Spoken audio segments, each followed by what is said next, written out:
Wanted to thank everyone for being here today. What a wonderful occasion. It's kind of nice that the weather is a little dreary out. We're in the fire station here. If you hadn't seen our new Fire Station 1, what a wonderful, wonderful facility.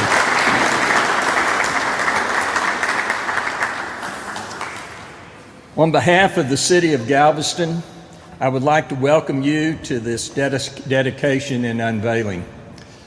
One of the main topics of discussion among our residents is the need to make decisions that enhance our quality of life. And what better occasion to discuss quality of life than at the dedication of this beautiful plaza and the unveiling of this wonderful sculpture. Art enhances and reflects a community's vitality, growth, and solidarity. It establishes the unique identity of a city and shows its sense of pride. According to a famous quote, art enables us to find ourselves and lose ourselves at the same time. And so thank you to the Moody Foundation for their generous contribution to make this plaza a reality. Thank you to city staff that worked tirelessly to make this a reality. And especially to Doug McLean and his wife Joyce for this.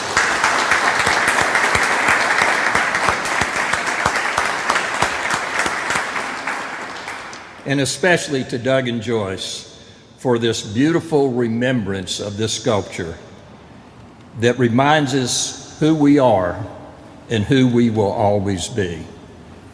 Thank you for being here. I'd like to now introduce our city manager, Brian Maxwell.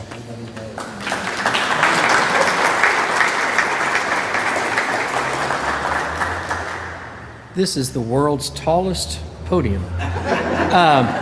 Thank y'all for coming today. We're very proud of what we've accomplished here in the past couple years with this fire station and now with the plaza across the street. Couldn't have been done without the generosity of the Moody Foundation, who allowed us to use some funds to build the plaza across the street, as well as the Texas General Land Office and their disaster program, which helped us build this fire station. It's always been our goal. The original plans called for a parking lot across the street. And previous Mayor Jim Yarbrough and I talked about it, and we talked about several options. One of them was just leaving it dirt and allowing to maybe having local tractor pulls or something over there like that. But we decided that maybe downtown needed a little bit more green space.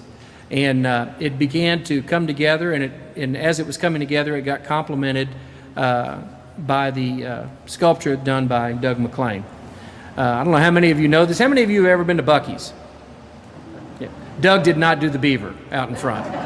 But part of this project did include nice new clean restrooms in City Hall. So in a way, he's kind of related to the beaver, and that now Doug's statue will get to welcome him in. But it's beautiful. I can't wait for you guys to see it and unveil it. We're very proud of these facilities. I encourage you to reach out to our firemen. There's nothing better for me than to do these things in and around our fire department. As you've heard me say many times before, we have the best fire department in the state of Texas. And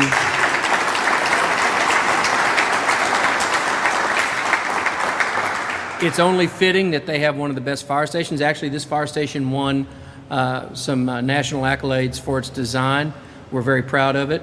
And just a little hint to things to come, we're working on some other cool things for the fire department coming forth at some other locations. Before I leave, I want to echo what Dr. Brown said, and I especially want to thank Dudley Anderson, who's our city architect, and Charles Kenworthy, who's our facilities director, who literally that's the second or third go around on some of the turf and everything over there. It wasn't done until it was perfect, and I thank them for all their hard work and dedication. So thank you very much.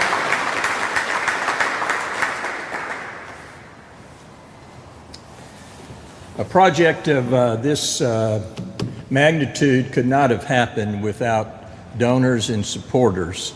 Many of you here supported this project, and who led this entire project for donors and for participants to donate to this sculpture was Robert Lynch. Robert?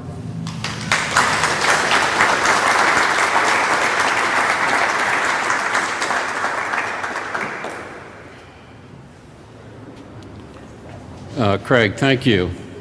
As chair of the Galveston Sculpture Committee, I want to thank those who are on the committee, and I see that some of you all are here today, and so thank you. And I want to thank all of the major donors who have given money towards this sculpture, and their names appear on the plaque, which I could have said is right next to me, but it's next to the statue across the street, which we'll see after this. I also want to thank all the individuals, the businesses, and all the families who have made a contribution to the sculpture. And there are some people who gave money towards a brick, and those names appear in the bricks that are scattered on the sidewalk across the street. As you can imagine, it was very difficult to try to raise funds during this pandemic. And it was a challenge and a struggle, and we came up a bit short. We're still actively looking for donations, and you can go online to galvestonsculptures.com and make a donation, and we would greatly appreciate that.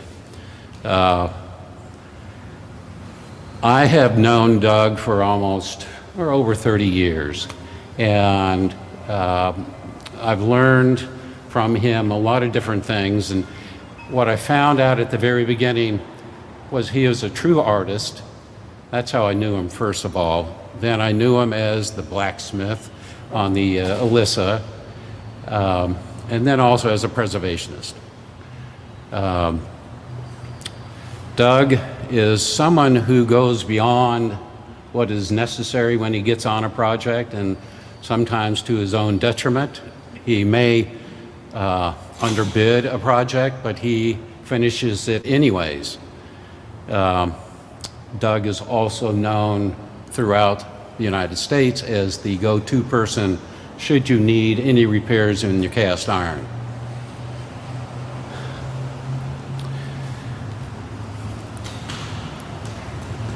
And now it is his interpretation of hope that has brought this sculpture to us, to all Galvestonians.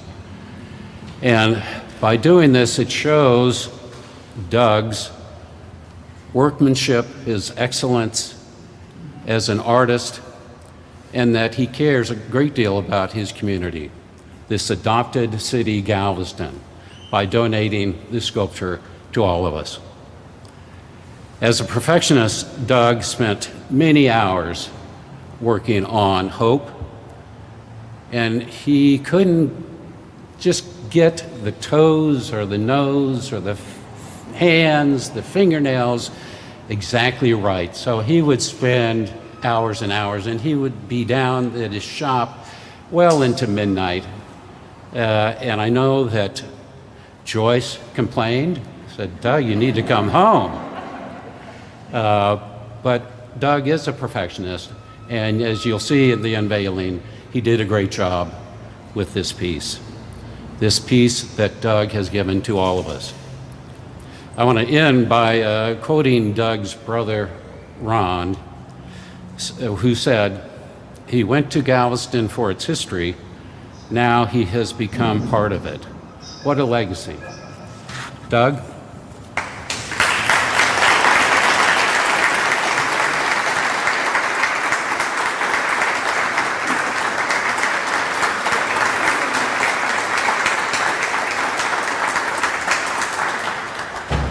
Thank you, everybody. I'm really humbled by this. The whole process has been a pretty joyful experience. Before I say anything more, I want to thank my wife. Sorry. She has complained, but she's always been there to push me and make sure that I'm moving it forward and keeping everything rolling, and I couldn't have done it without her. My son and my daughter, love you guys. they've watched me making art for their whole lives, and a lot of times it took me away from them on the evenings and weekends, but they never complained. And I shared this with them. I tried to share the pleasure that I got out of what I did. I want to thank Robert, my dear friend Robert and Susan, my brothers and my sister, and his Rod McLean. He got called Ron all the time, so I wanted to clarify that. To my parents, Rod and Sue McLean, who always believed in it. I want to thank past Mayor Jim Yarborough for this vision that he mentioned to me years ago, and I thought, yeah, I don't think it's going to work. I don't think a park behind City Hall. I just couldn't envision it with the firehouse having been there and everything. But he saw the work about a year and a half ago and in process, and he kind of made this connection. And I'd never really thought it would really come to fruition, but it's actually happened. I want to thank Mayor Brown, been a great friend and a great supporter for many years. And I also want to thank Brian Maxwell, city manager, and Dudley and Charles. You guys have been just fantastic. I could not have asked for nicer cooperation, and these guys just really, really wanted to get it right. And I think they've done a wonderful job. Thank you guys very much.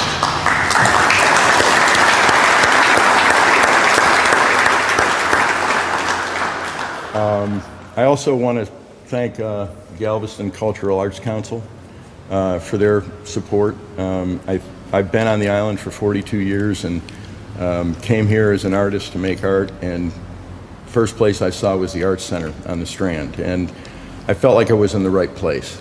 And getting the commission started and having us now starting to place work around the island, I'm very proud to be a recipient of some of their funding.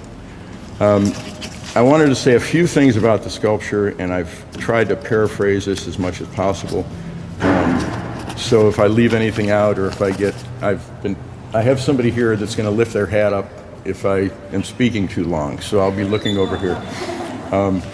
I wanted to first say something about Pompeo Copini in the original sculpture that was produced at the request of the city in 1904.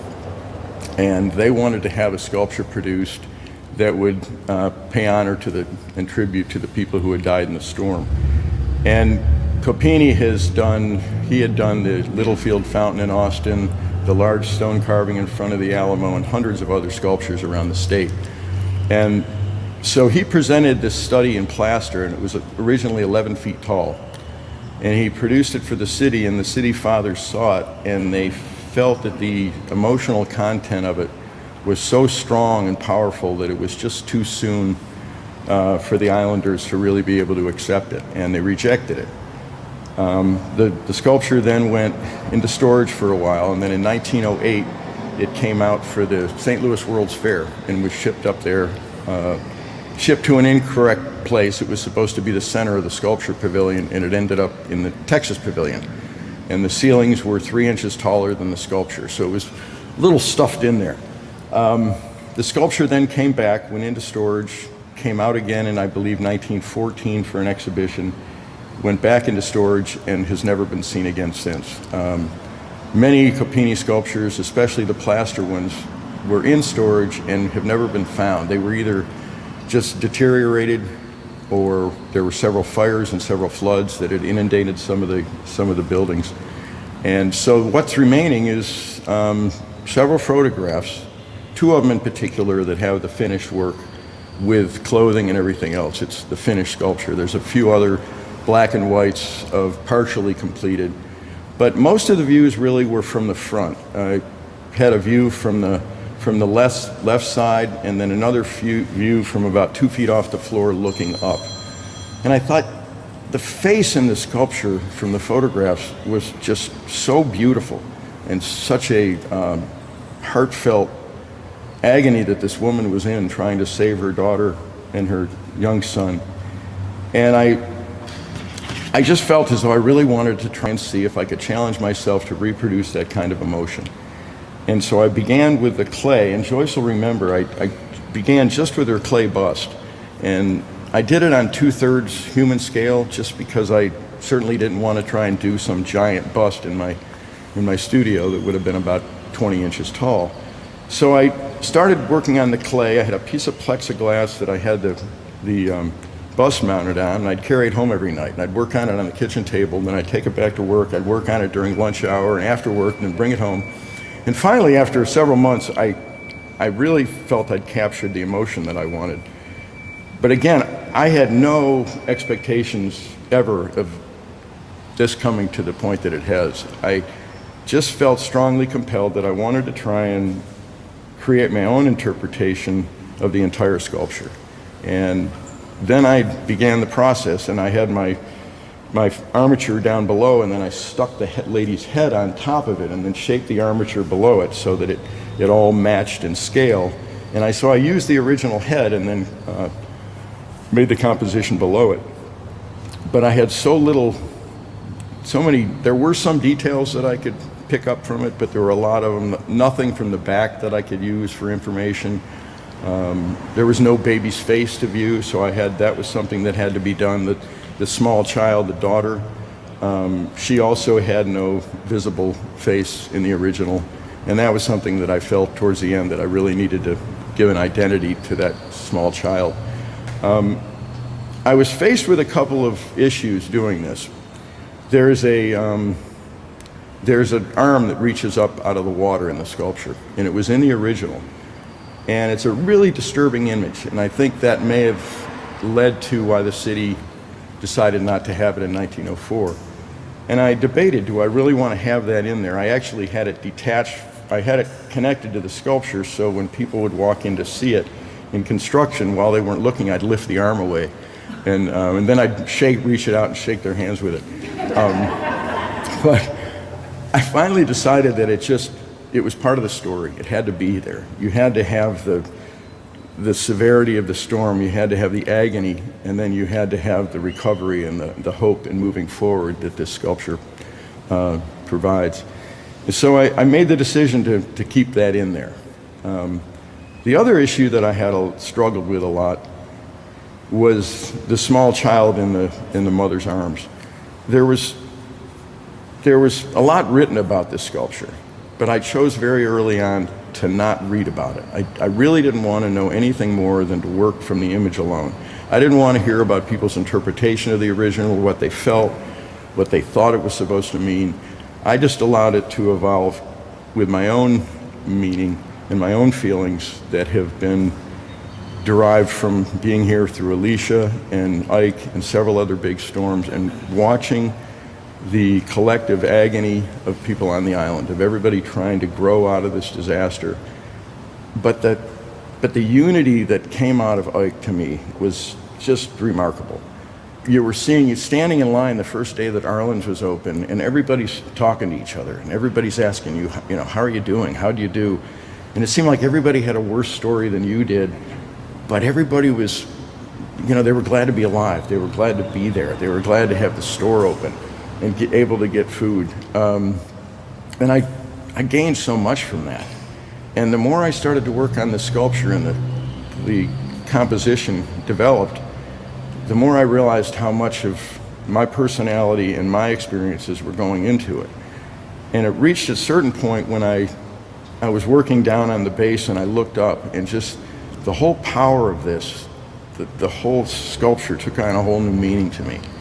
And I realized that what the whole sculpture was about was taking that next step forward. And that was what we all had to do. We had no choice. We had to take that next step, and with hoping that it was going to be a good step and that we were doing the right thing. And that really became the essence of it. And that's when I decided that, searching for titles, I just kept coming back to hope as being a singular word that applies to the sculpture and the content of the sculpture. So I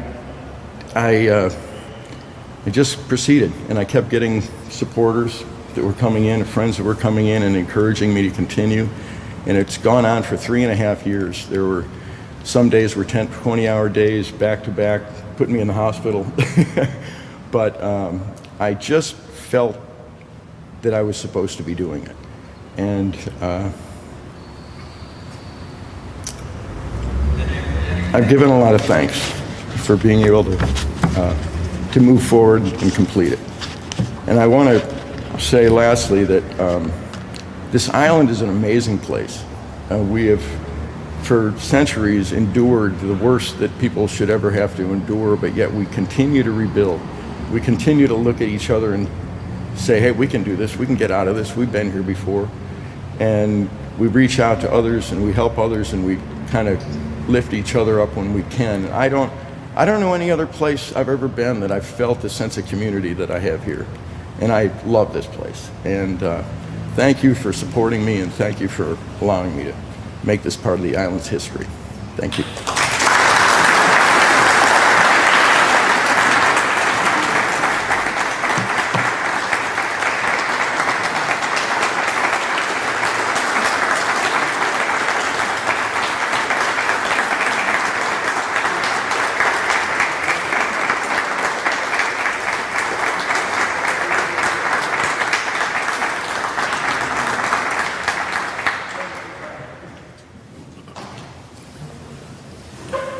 We will now end this portion of the program, and we'll move over to the plaza, and we'll have the unveiling of the sculpture. 1,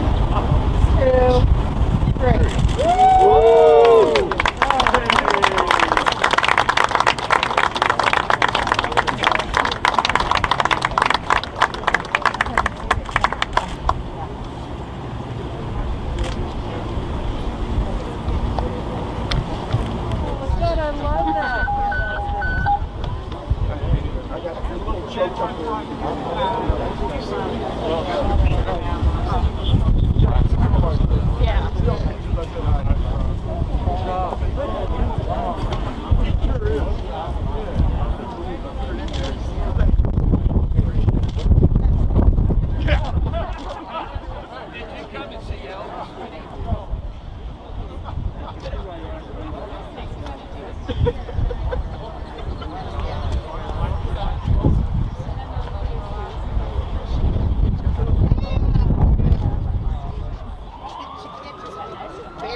Yes, I won.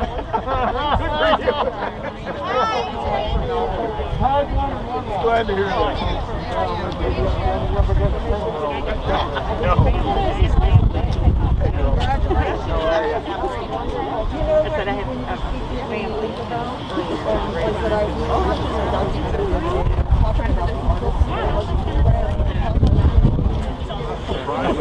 Doing this in Houston, working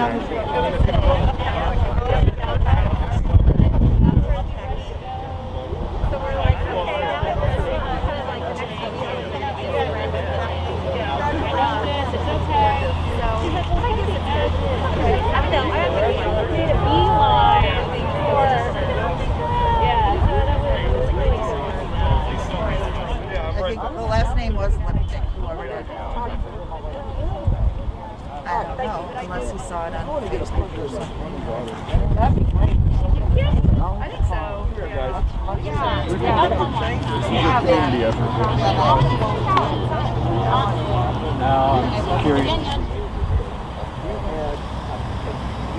But they're so varied, you know?